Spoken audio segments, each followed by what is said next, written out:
Hi, everybody. Kevin Blue here. Looking forward to the discussion today. Just want to express my appreciation for what you do to cover our teams and our sport. I'll start with just a couple opening remarks. I think we can all agree that there's right now for soccer in our country somewhat of a unique combination of both challenges and opportunities on the horizon. And certainly, as I start in my tenure, which I guess officially began on Thursday of last week, um, I look forward to working with stakeholders to resolve some of the challenges, so that altogether we can take advantage of what we all know to be significant opportunities forthcoming. I hope to be able to use the experiences that I bring to the table from a variety of different sports management settings to hopefully calm the waters, build some more unity within our sport as we go forward. Part of doing that will, of course, be me paying attention to the doing the hard work of the learning process to build trust with folks from the Canadian soccer community. I'm sensitive to the fact that, and frankly, appreciative of the fact that a number of folks who I've interacted with already in my time, and many people around the country have been living and breathing football for their entire lives in Canada, and I'm joining on this journey right now alongside them. So I'm humble in that regard and look forward to continued learning and working together. I also look forward, of course, to surrounding myself with the right type of football expertise to help us navigate the sport-specific portions of our responsibilities. This is something that, as a former Division One athletic director, we learn how to do this, on a regular basis. By definition, we're not experts in every single sport, and we have to figure out ways to make sure that we're surrounding ourselves with the right type of sport-specific expertise. So, in any case, I look forward to questions. I think what you can all expect from me is a direct, steady, and professional approach, and look forward to working with all of you, and appreciate you all for covering our teams and our sport going forward. So happy to take questions. Awesome. Thank you, Kevin. We're going to start with John Molinaro. Thanks. Hi, Kevin. Thanks for taking the time to speak to us. In your opening comments there, you talked about resolving some of the challenges facing Canada soccer. What do you see as the big challenges? I mean, when you triage this situation, what do you see as your priorities here? Well, the challenges have been well covered, John. I think that there are several in parallel. We obviously want to make sure that as we move forward with the players, that we're able to come to the right type of labor agreement. There's obviously some financial fixing and refinement of the financial model that needs to occur. And, that's of course tied into what I believe is a broader opportunity, which is to build, frankly, a more effective commercial and philanthropic structure for the entire sport in the country. There's a number of priorities in the short term, and I look forward to addressing them as expediently as possible.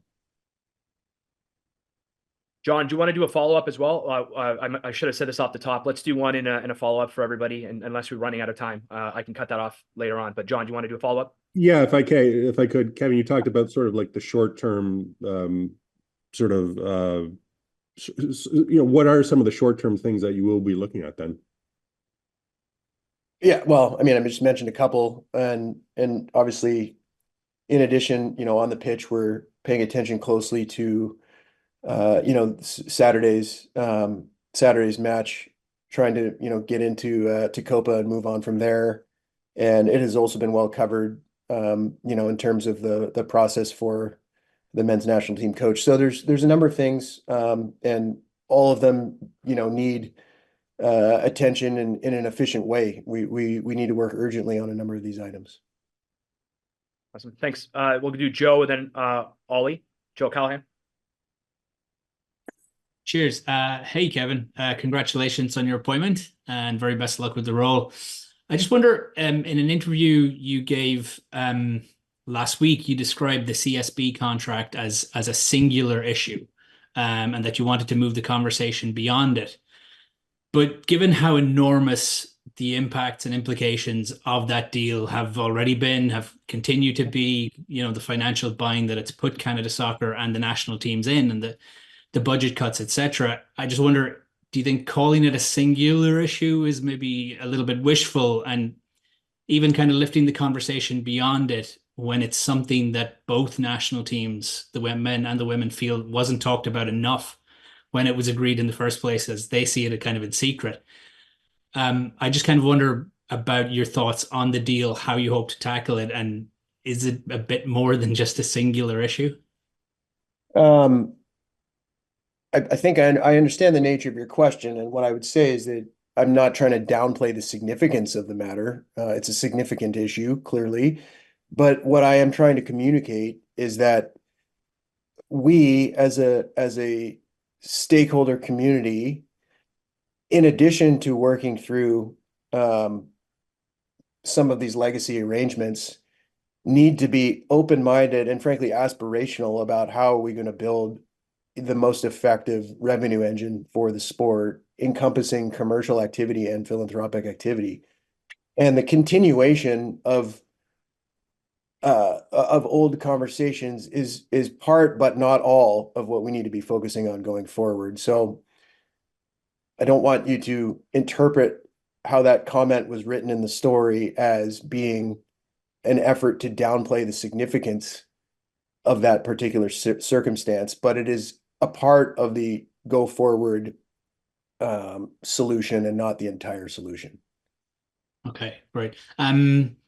Just one follow-up then. I just wonder if you could give maybe a little bit of insight or indication on some of the tram lines around the appointment of the new men's coach, which is obviously kind of one of the key tasks.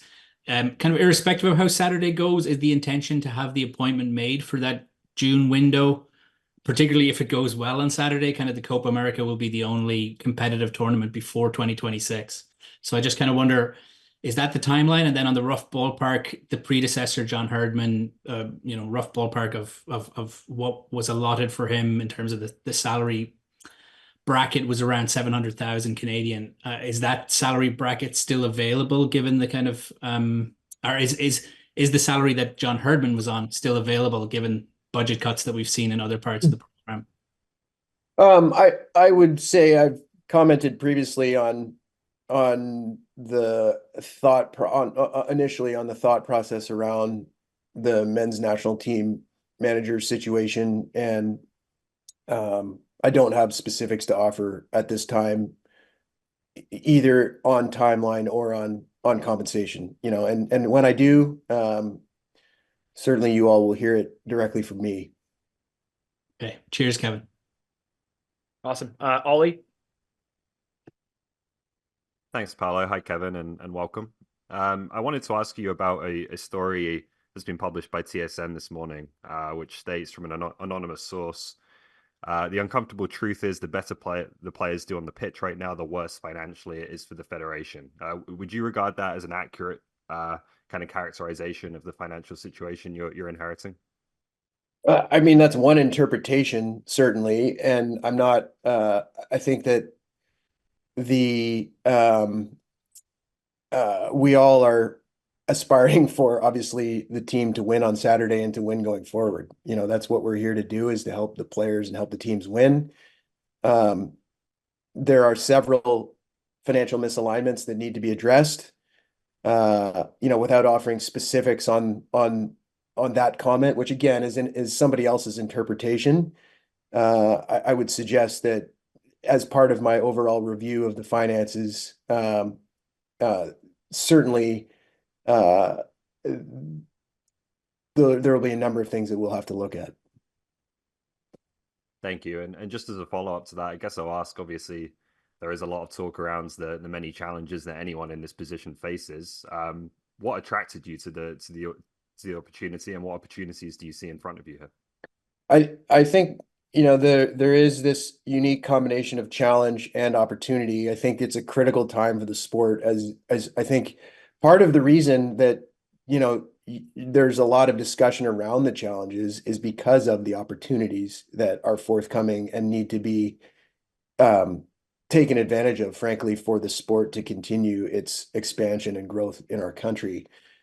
So for me, it's an opportunity to make a significant impact in that way. We have a women's team that's about to defend its gold medal.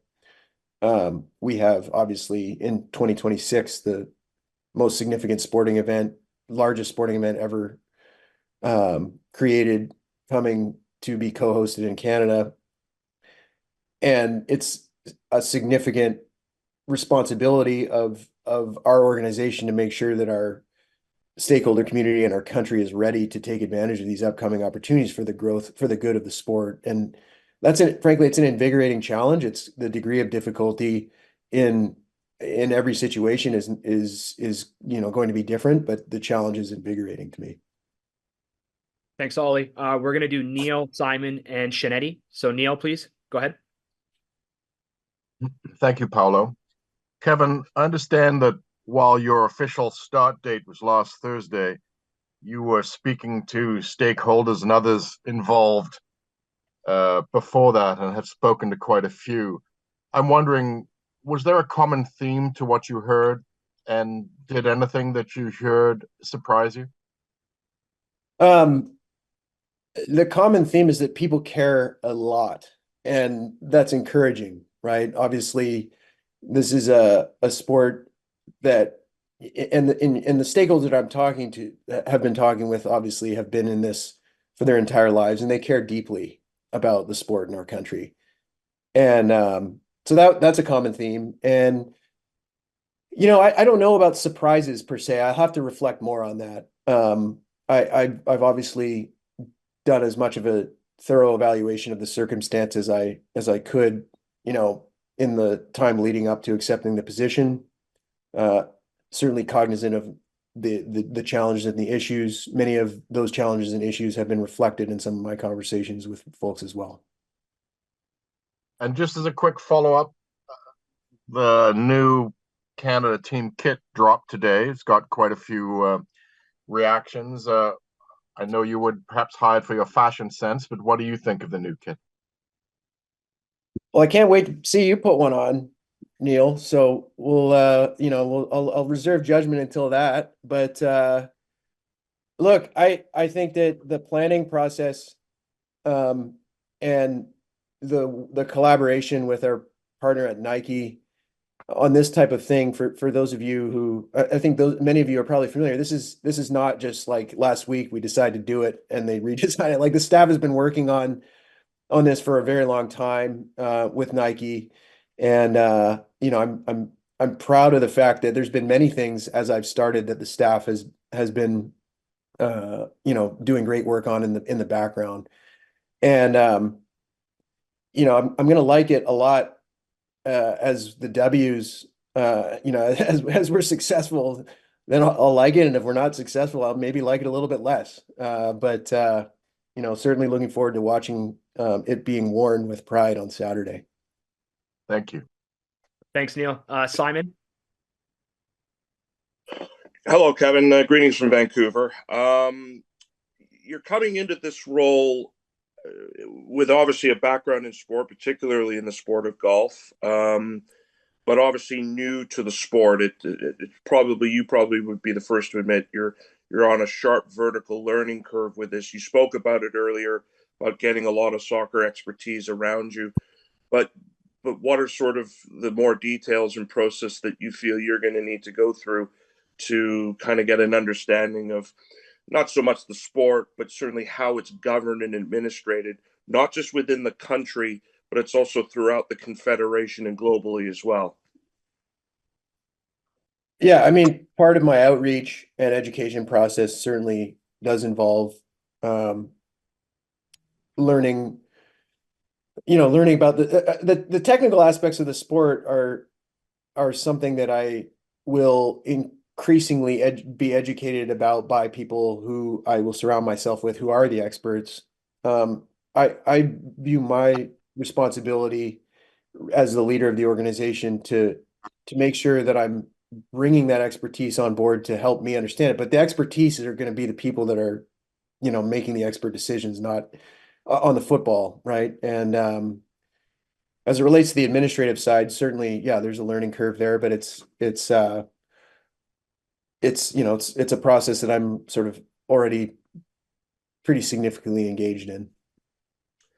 My follow-up question is, you said you spoke to a number of different stakeholders. Would one of them be the commissioner of the CPL and the CEO of CSB and Mark Noonan? Yes, I've sat with Mark more on an introductory basis a few weeks ago, just to get to know him, to get to learn a little bit more about obviously the CPL and CSB. Thanks, Simon. Shanetti and then Bruce Arthur on tap. Kevin, welcome to this big wide world that is Canadian soccer. Certainly, looking at some of the words you've used, many of us have heard this before, but I want to point out one quote, although it really didn't have to be said on background, that kind of, I think, reveals some of the challenges that have always been in Canadian soccer, which is my colleague Rick Westhead quoted an executive director with the provincial association saying, "It's not the job of the provinces to fix the mess that Canada Soccer has created." There are so many stakeholders in this country, and on this call, not all of us agree on where soccer should go in this country, from the professional side to the national teams. As we get to learn more about you, as you're navigating that, tell us more about what your personality is when you're going to meet people and stakeholders who will not work with you, who might be obstructionists. Are you somebody who at some point will say, "Listen, this is our direction, take it or leave it, come with us or don't"? Or are you someone who is going to try to make as many compromises as you can? Well, I think the question about compromising or building bridges or building consensus is definitely context specific and context dependent. There are going to be times where, there's a clear sort of value oriented decision that needs to be made, and we'll be firm in making those decisions. In other times, there will be opportunity to collaborate and build consensus. I have experience in both styles of leadership, but I would suggest that, look, if we're gonna build the sport in our country to what we all aspire for it to be, there does need to be a degree of stakeholder unification. And I'm not naive to thinking that isn't difficult, and I'm also cognizant of the fact that full alignment is something that's hard to achieve in many different instances, probably including this one. But more alignment is definitely something that we can strive for, and I look forward to trying to do that. Quick follow-up, just specifically on the City of Toronto hosting. What kind of role or conversations or relationship do you hope to build with the City of Toronto? Because I can tell you, certainly, Mayor Olivia Chow has not been shy about voicing some of her concerns with certainly the growing costs, which I know is not your portfolio, but some of the other challenges that could present themselves to the City of Toronto. I mean, have you had a chance to speak with Mayor Chow or anyone within her executive, or do you hope to in the coming weeks? I have not yet, and as I get up to speed more on the specifics of the issues that you're referencing, then I'll look forward to working with our colleagues at FIFA and understand what level of engagement is useful for me with the city. Thanks, Shanetti. We're going to do Bruce, David, and James. Kevin, congratulations. In terms of the CSB deal, I know this is going to come up a lot. It already has.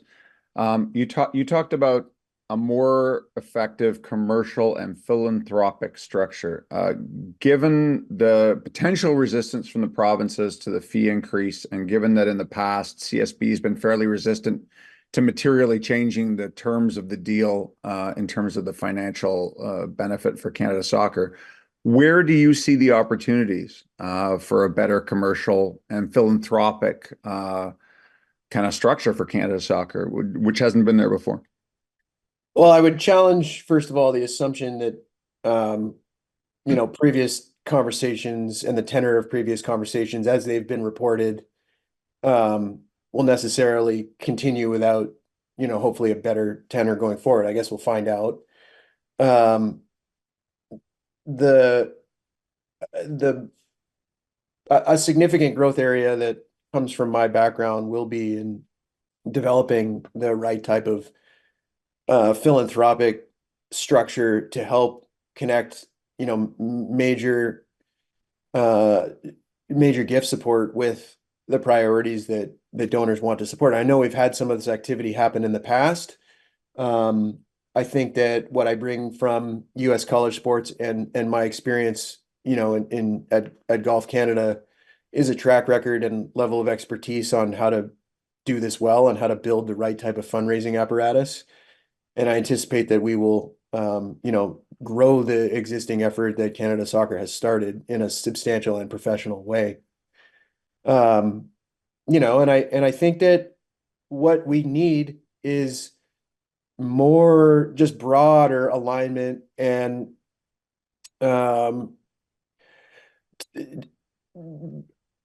agreement on a way to help the tide rise for everybody. And I will be working relentlessly to do that, right? We need to have all stakeholders feel like there's upside, and we need to be in a situation where the climate is such that donors and corporate partners are eager to support the sport and aren't concerned about instability. And we have some work to do to get there. But I'm determined to help move us forward in that way to create a lot more value and a lot more funding support for everybody involved. Quick follow-up in terms of the tenor of those conversations. When you met with Mark, and I guess you may have met, I'd be interested to know if you'd met with Scott Mitchell as well. Had they expressed a willingness to materially change the terms of the CSB deal? Well, I sat down for, a beer with Mark and a coffee with Scott. It was a lot more introductory in nature than a substantive business discussion. This all happened before I officially started in the role. I think they've said publicly, in fact, that they would like to see some improvement in the overall circumstances, and I look forward to digging in with them on that. Thank you. David, James, and then Brandon, we'll go to you on tap. Let's try to keep these questions short so we can get as many people as possible. David, you're on mute. Zoom is new. Sorry, can you hear me? No, still working on it. That was my fault. I apologize. Initially, thank you, and Paulo. Hello, Kevin. Welcome to Canada Soccer. It's a pleasure to speak with you today. My name is David Parks from Northern Tribune. I write mainly about domestic football, so I'm going to focus my questions on that. You've said, of course, you've already met Mark Noonan. But so far, CPL is going to its 6th year. Project 8 is coming on next year, the Women's Professional League. League One Canada is thriving. What's your overall impression of the leagues so far, and the teams and the diversity of the leagues? Well, I look forward to attending and really getting enmeshed in the culture and the fabric of it. And all I know so far is what from interacting with stakeholders is sort of secondhand endorsement and feedback about the growing infrastructure for our sport in Canada, which, as we know, is obviously critical. So I'll reserve sort of specific comment until I'm able to attend, to meet stakeholders, to meet team personnel, and to really understand firsthand some of the things that we are building in our country. Makes sense. And to quickly follow up, what role do you feel you will play in helping to continue to grow the domestic game in this country? Because as I mentioned, all three of the leagues I mentioned, between League One Canada, CPL, and even Project 8, which hasn't started yet, but will start next year, they're growing, right? You're seeing so much potential there. So what role will you play, and how much you think you'll be able to contribute to the country growing the domestic game in Canada? Well, as a broad sort of statement, and part of our mission is in fact to do that, right? Like that's a fundamental part of why Canada Soccer exists is to help support the growth of the sport. Now how people decide to interpret that specifically and where we can push and where we can push and pull things forward is those details are still some things that I need to get my arms around. But of course, like as far as not only is our role to have successful national teams at all levels, and in the multiple sort of versions of national teams that we have, but of course, domestic health of our sport is like fundamental to our mission. Perfect. Thank you so much, Kevin, and welcome again. Look forward to speaking to you again in the future. Thank you. Thanks, David. James?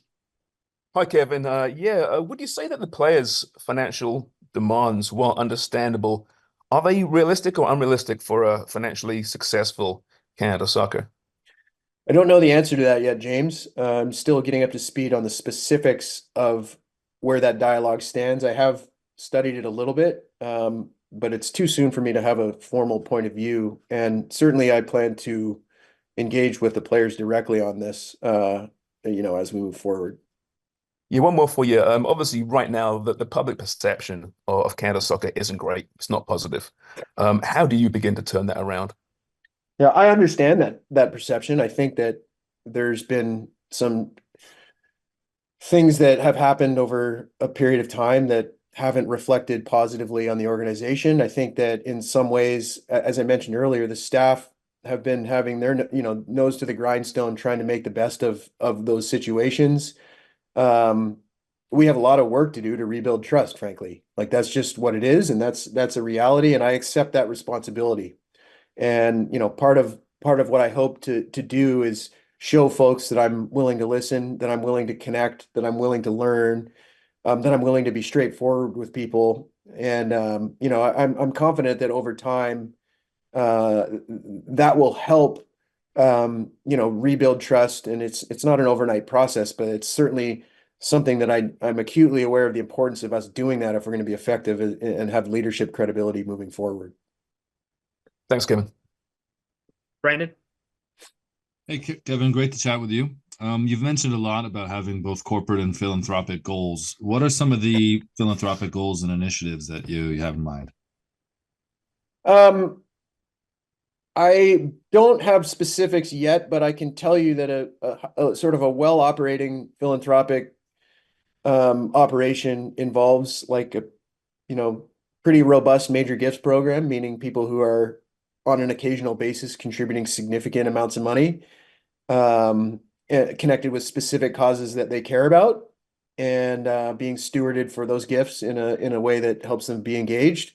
So you've got a major gifts program, and then you also have an annual giving program, which is where sort of a broader group of people are making contributions on an annual basis, and they're also stewarded and appreciated for what they do. So that's as good as I can tell you. I hope to replicate to some degree what you see in really successful fundraising organizations in sports, and I've worked in several of those, and have been an architect in some cases of those type of operations. So I hope to replicate that.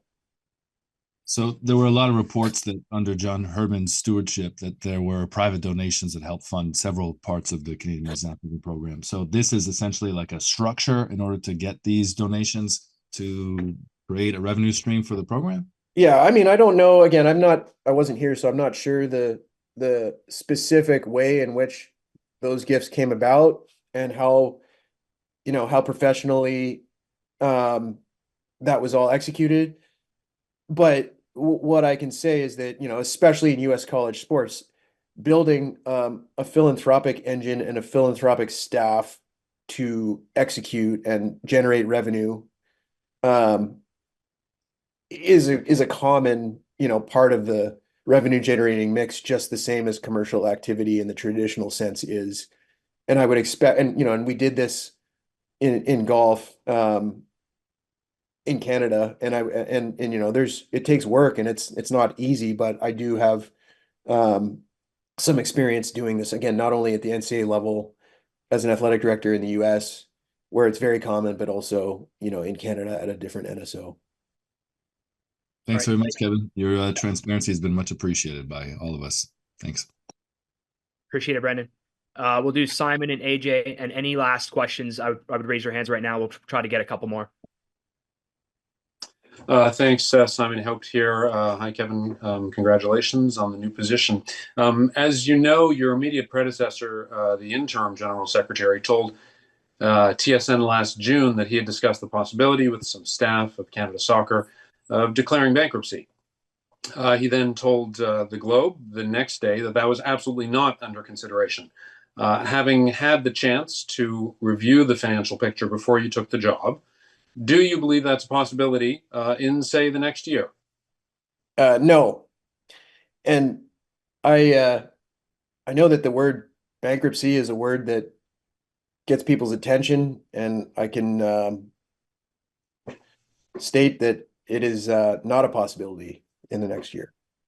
Thanks. Follow up, sort of related. Last month, of course, and this has been mentioned a little bit today, the women's team filed suit against current and former members of the board. Given that the suit, I'm not going to ask you to comment on the suit, of course, because it's before the courts. Given that the suit, though, calls into serious question the leadership of some members of the board who hired you, including the president, how do you reassure the women's team and, in fact, the wider community that your position has legitimacy? Well, it's a fair question, I guess. I mean, I think that the process that the board followed to hire me, as far as I understand it, involved taking care to make sure that there was not conflicts as it relates to the legal matter that you're describing. So the specifics of those are really for the board to answer, but I can provide the general reassurance that the governance matters, including my appointment, were handled in such a way that appropriate attentiveness was given to avoiding those types of, like, the type of conflict that you're describing in light of that potential legal action. It's really more just a matter, sorry for the follow-up, just to clarify. Simon, we're going to have to, AJ, everyone had two questions. So AJ? Yeah, thank you, Kevin. Just one for you. Your experience in hiring different coaches. I know you touched on this a little bit, but from UC Davis, and it was a lot of different coaches in a lot of different sports that you would have had to either hire or deal with. So what specific characteristics do you look for in a coach, and what will you be looking for the national team on the men's side? Well, that's definitely a context specific circumstance. And what I am have athletic directors learn to make sure that they are leaning on and calling and learning about all of the details